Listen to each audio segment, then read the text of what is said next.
Hello everybody, so back with a bit more from Dr. Dave's openings repertoire, and today we're going to look at something called the two knights variation. So yeah, let's just get straight into it. E4, E5, knight F3, knight C6, bishop C4. We've seen all this before. The Italian game. Now we've seen bishop to G5 and bishop to G5, excuse me, bishop to C5 and what can happen there. And now in the next three videos, we're going to look at this move, knight to F6. And I wonder why it's called the two knights variation. Well, because black plays the two knights out instead of the bishop. And there's 12 games that Dr. Dave gives us with this. So I wondered about doing two lots of 6. But then 6-game videos are quite long. So I think I'm going to do 3 parts and do 4 miniature games in each bit. But something to say about this. Now, we're going to look at the D4 variation of this for the most part. And the possibility of castles and some other things. Let's just hide the lines. There is also knight G5. And knight G5 can lead to some incredibly wild positions. Now, I don't think at any point in Dr. Dave's book that this is what's recommended, because it's pretty wild stuff, including the infamous fried liver attack. But just because it needs to be on here somewhere, because it is a possibility. So in this position, white can play knight to G5. And this is targeting here. And so I will simply very quickly show you what the best move is. Sorry, we'll put that back for a sec. So the best move is D5 at this point, because it chops the bishop off from here. And white will play E takes D5. Now, if you go in for this horrid move, you can get into all sorts of trouble with, say, what's known as the fried liver attack, and this all coming up here, and the queen can come out to anywhere, and oh, it's really, really wild stuff. So you won't do that. If you do find yourself up against this playing as black in this for any reason, you shouldn't really be playing it black, because Dr. Dave's going to recommend something else. But then the best move is knight A5. You're going to get bishop here, check. You're probably going to play C6. And it's just a really quite complicated position. But that is one distinct possibility. Now, Dr. Dave is not recommending that one in his book. We're going for a slightly calmer possibility. So we're going to, I think, look at castles and look at D4 as most of the moves that we're going to play. So that said, let's get a new board. And so our first game in the two knights is from 2002. I don't really know how to pronounce the place, but Essend op Hooghaven. And white is a player called Berenson, black a player called Van Geffen. So, okay, he's done it again. The good doctor is incredible at finding these games from nowhere. So E4, E5. Knight F3, knight C6, bishop C4. And so instead of bishop here, which we've looked at in the other videos, black's going to play the two knights variation. So knight to F6.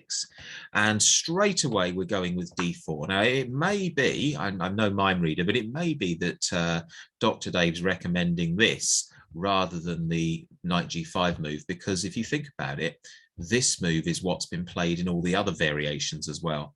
And so you're kind of playing the same theme all the time. So you'll sort of recognize the positions. So there's actually some logic to this, because that's sort of the idea that we've seen in the previous videos. So black plays E takes D4 and white goes E5. So we recognize this a lot. So moving pieces to gain time by attacking enemy pieces, excuse me. And we've seen this too, black ignoring the threat on the knight and instead threatening the bishop. So rather than moving the knight, threatening the bishop. Okay, so white moves, bishop to B5, and the knight's still threatened. So black's got to do something. So knight to E4, protected by the pawn. So okay. And knight takes D4. And this knight is pinned on C6, so you can't play knight here. And black plays bishop to c5. And Dr. Dave gives this what's an exclamation question mark, which says it's an interesting move. It might not be the best move, but it's interesting. And then white bishop to e3, which gets an exclamation mark. So that means that it's a very, very good move. And black castles, okay. Bishop takes knight, pawn takes knight. And well, what can go on here? Because white plays knight takes c6, and you might think it's attacking a pawn. You might think that this is just winning for white, but actually, look at the bar. The bar has gone to minus 3.5. Well, let's have a look at the possibility. Bishop takes. Knight takes queen. We'll come back and look at what happens if white doesn't take the queen in a sec. Knight takes queen. Bishop takes check. King to f1, bishop to a6 check. The queen has to go in the way now. There's really nothing else to do. The king can't go to these two squares because of the bishop, obviously. It can't go to this square because of this bishop, and the bishop here is protected by the knight. So there's not really much to do. If you put the pawn in the way, then bishop takes pawn, you just end up with the same situation. In fact, you just checkmated. So queen to d3 is the only way to go. So black's got their queen back. Bishop takes check. Pawn takes bishop. Rook takes knight. Pawn takes knight. What a series of captures. It's carnage on the board. And then bishop to d4. And what have we got? Well, a significant advantage to black, because this pawn is undefendable.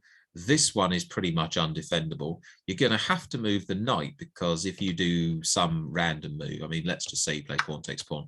Bishop takes here wins the rook. So quite clearly a huge advantage to black. What we'll do is we'll go back a few moves and just now pop the computer on just so we can see some other ideas. And so we're about level. We're about level. That's actually okay. That's okay. Still level. And then knight takes. And now you see the bar drops down. It's too greedy. Do you remember in the other videos, this is an example in here of black actually winning, but in the other videos, most of the time, black has lost because the king has been stuck in the middle of the board. Well, now whose king is stuck in the middle of the board? Okay, so let's see what goes on. Bishop takes is the best move by far. Now, I have just shown you what happens after knight takes d8, which is the best of a bad bunch, actually. White may as well take the queen. But what if we play pawn takes? Well, we're then going to run into a really common tactical theme. Queen to here, check. Okay. Now, if you play king up, the bishop's coming down into the attack as well, and you're just getting crunched. So how about g3? Okay, knight takes. If pawn takes, queen takes rook. So no good.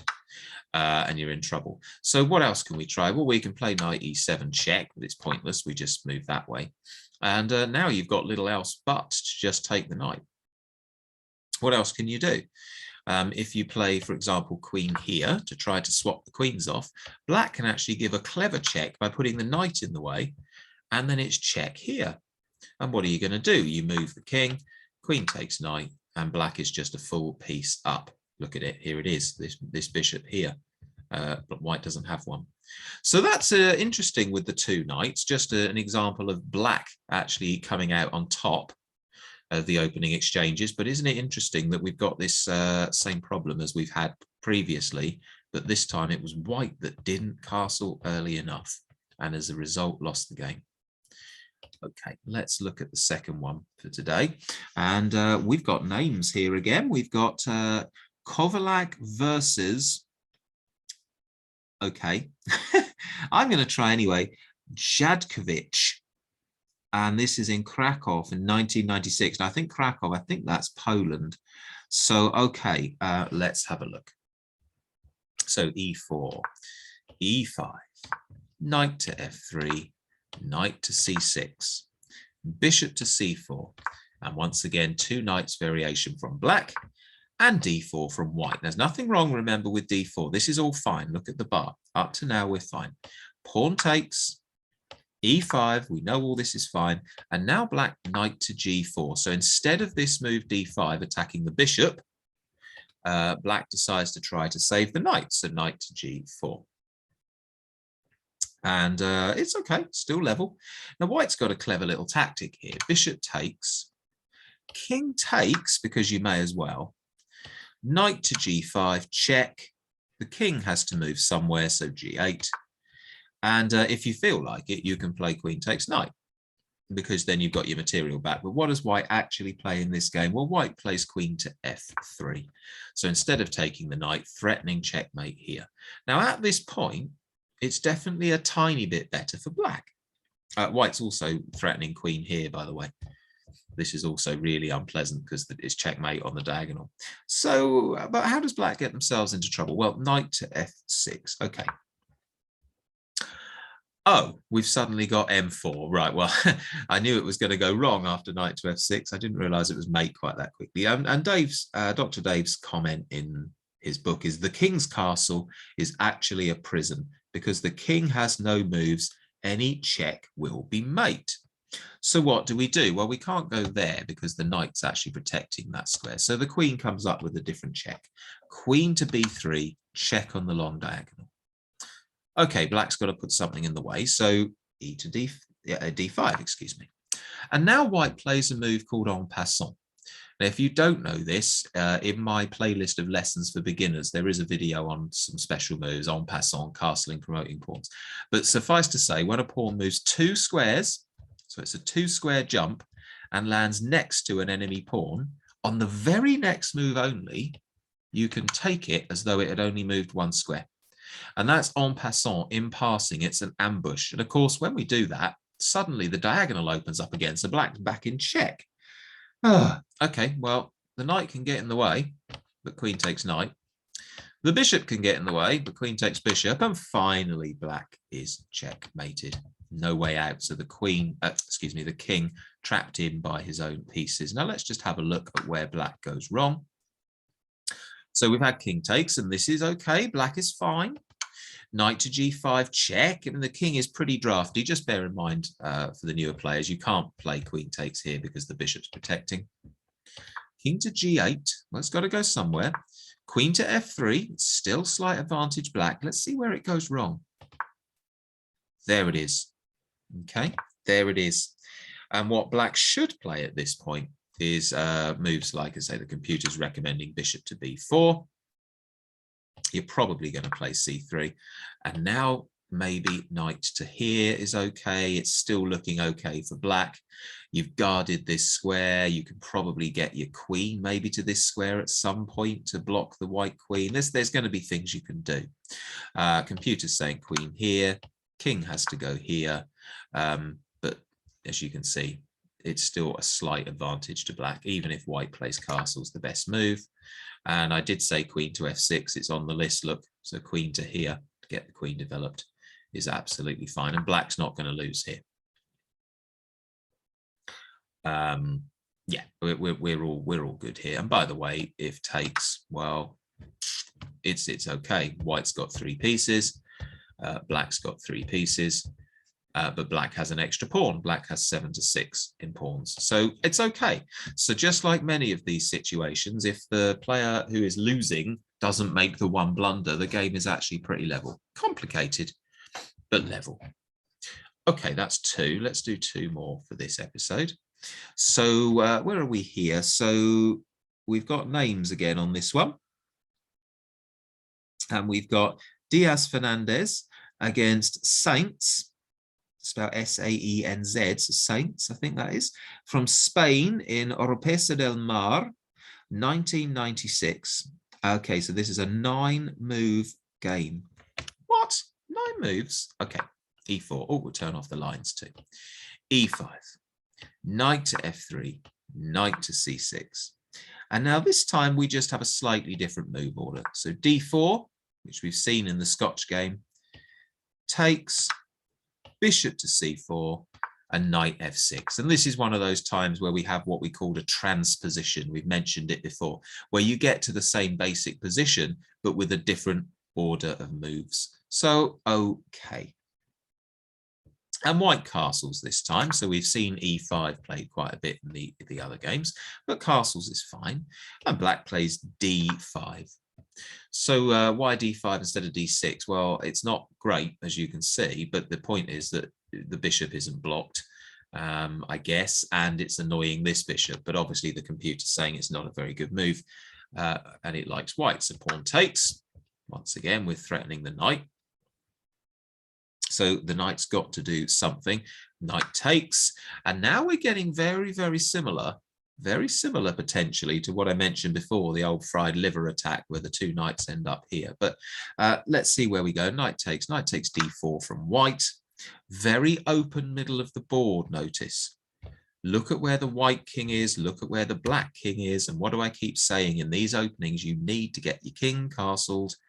Knight takes d4 from black. Position's still level-ish. If you're a computer, you're probably not scared of having your king in the middle because you can calculate really accurately. But I'd be a bit edgy if I was playing as black here. A knight back to f6. Uh-oh. Problems. This is like the most natural move you could ever imagine, because the knight is attacked by two pieces, is defended by only one, so you've got to do something with your knight. But knight to f6 isn't it. We will have a look in a minute and see what the best move is. But knight to f6, and well, what's the best move here? If you're playing with the white pieces, I'll press pause if you want to find it, and I'll carry on with the analysis in 3, 2, 1. And the best move is bishop here, check. What? Well, here's the variations. If king takes, you've lost your queen. So no good. And if you realize that and you stay in touch with your queen, I believe rook here is probably winning, because now that's check. And you've got exactly the same problem. If you take, you lose your queen. Obviously, absolutely fine. And if you put something in the way, well, that's not going to do it. I would think that probably rook takes is going to be winning. Now the bar says that's not the best move, but there will absolutely be something here that's crushing. Maybe it's just queen takes queen and then bishop takes. Yeah, okay. So queen takes queen, you're forced to take it back, and then you just take the bishop and you're winning.